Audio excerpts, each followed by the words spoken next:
Since the dawn of humanity, there have been those who have believed that fateful decisions that change the course of a person's life don't come from the mind alone, but from something deeper, something we can't see and don't control, something they call the core.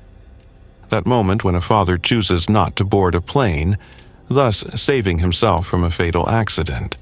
Or the moment when a girl decides to turn back without knowing why, thus saving her life.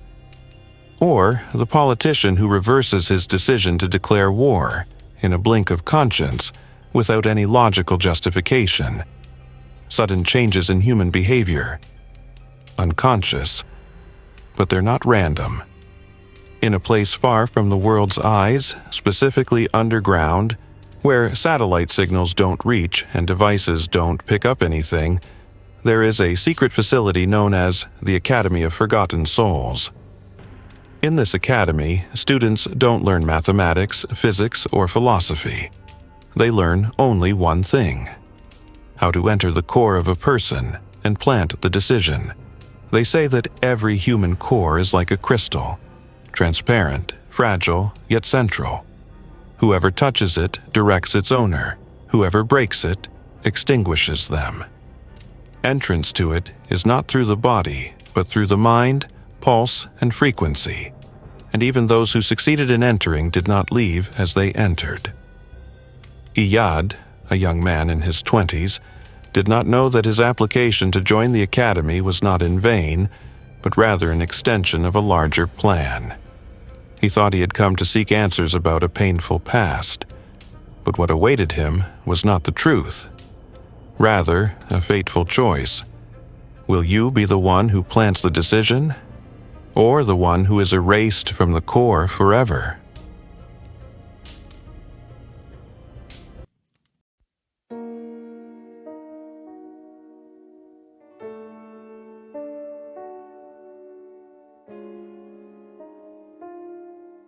The night was strange that night.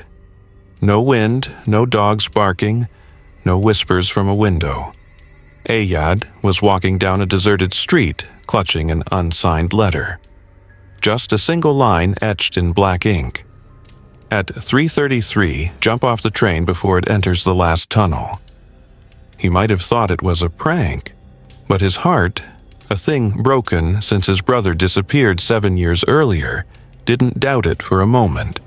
He boarded the train. He sat alone. The letter in his pocket was burning. When the map screen announced they were approaching the last tunnel, he stood. He heard the voice inside clearly. Now. He jumped. He woke up in a stone tunnel, warm despite the darkness. No train, no traces of blood. In front of him, a door without a handle, and behind him, the track disappeared. He knocked on the door. No sound. Then he whispered in the darkness. Ayad Mansour, born in 2004, reference number E-Delta 12. The door opened automatically. Inside, a vast circular courtyard, its walls covered with glass arches. Each arch depicted a different moment in a person's life. A mother weeping in a hospital bed. A soldier hesitating before shooting. A businessman tearing up a contract before signing. Every moment was a decision, and every decision was manipulated. "Welcome to the academy," said a man with an eyebrowless face, wearing a gray jacket and copper-colored eyes.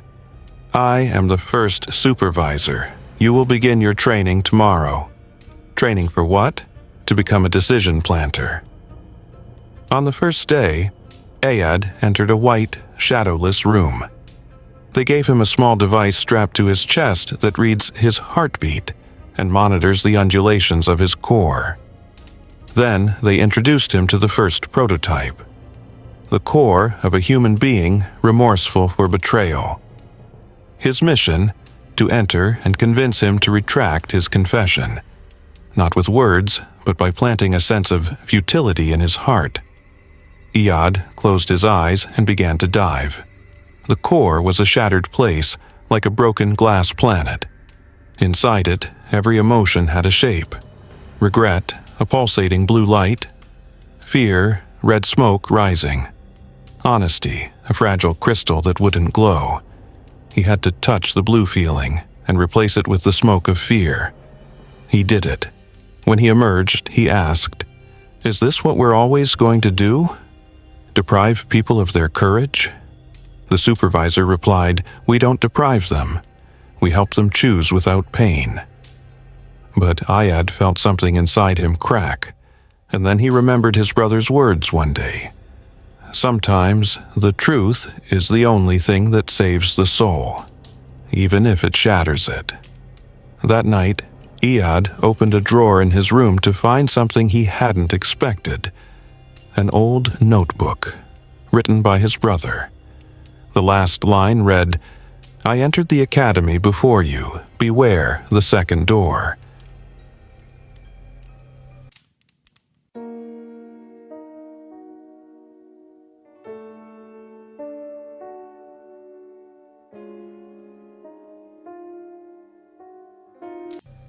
Iyad woke up the next day with the notebook still in his hands.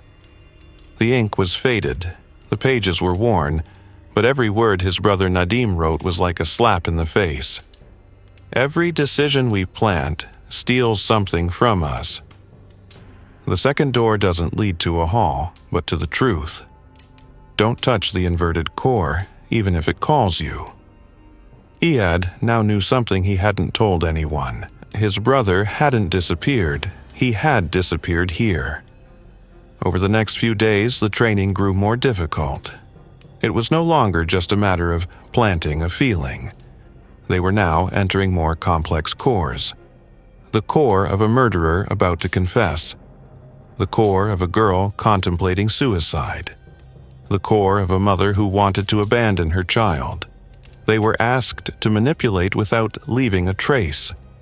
Plant the decision and then get out before the host felt it had been manipulated. And Iyad was succeeding. Too much, but every success robbed him of something. He began to hear voices inside the core, not the host's, but his own.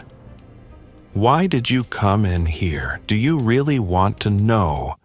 Or are you afraid of being like them? During one nighttime training, a trainee disappeared inside a damaged core.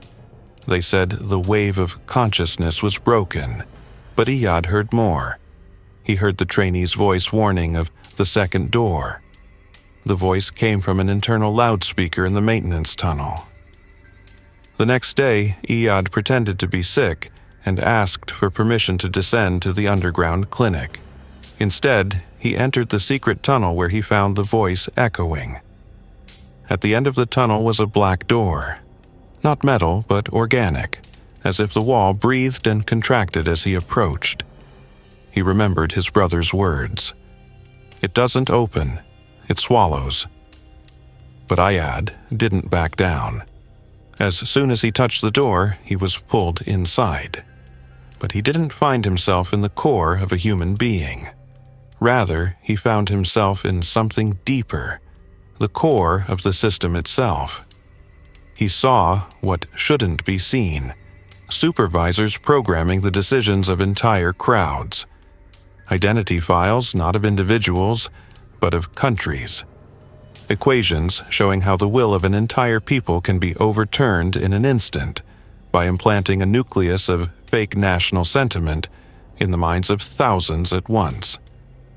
The Academy of Forgotten Souls wasn't meant to help people make better decisions. It was used to manufacture collective obedience. At the end of the room, Iyad found a small bench and a device designated for just one core. It was his brother Nadim's core. It was upside down.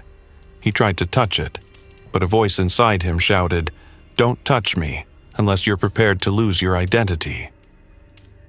Iyad returned to his room, disoriented, unable to sleep. In the morning, he was summoned to the Supreme Core Council. They were waiting for him with a cold smile. The first supervisor said, "Iyad Mansour, you are now ready to enter a special core. An influential, fateful core, a leader's core." Then he added in a soft tone, "But first, You must pass through the second door."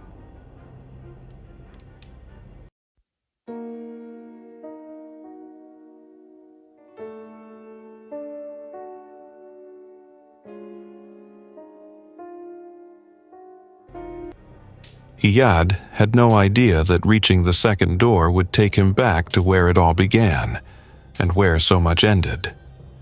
The door opened with a transparent card, and he was pulled directly into a world of light and pulsations. There, at the center of this space, hung a massive golden core, pulsing like a living heart. The leader's core.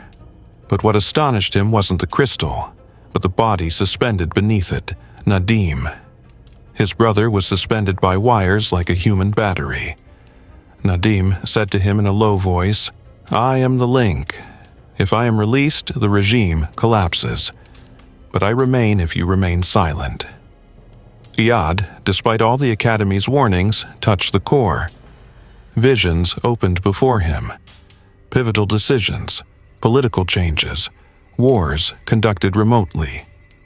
He realized that the regime doesn't protect people. It directs them. He was given a choice: keep his brother in place and maintain the stability of the world, or break the cycle and free will, no matter the cost. He chose to free Nadim. In a fleeting moment, the strings fell. The pulse stopped. The world changed without anyone noticing.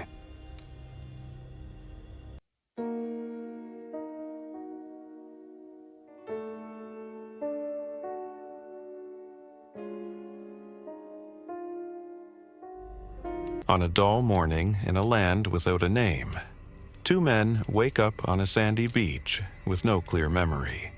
The waves drag their footprints before they can comprehend where they are.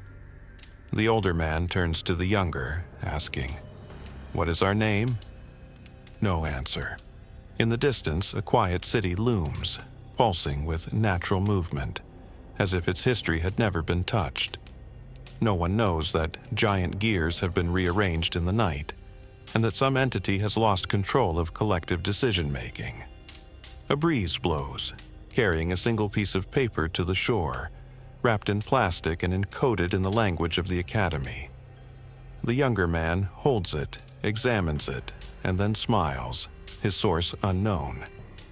A faint echo passes through the air, perhaps a recollection or a prophecy. When the nuclei are rebooted, the same question arises: who sows the decision, and who is sown within it? And the smile melts into the fog. It's over, or so it seems.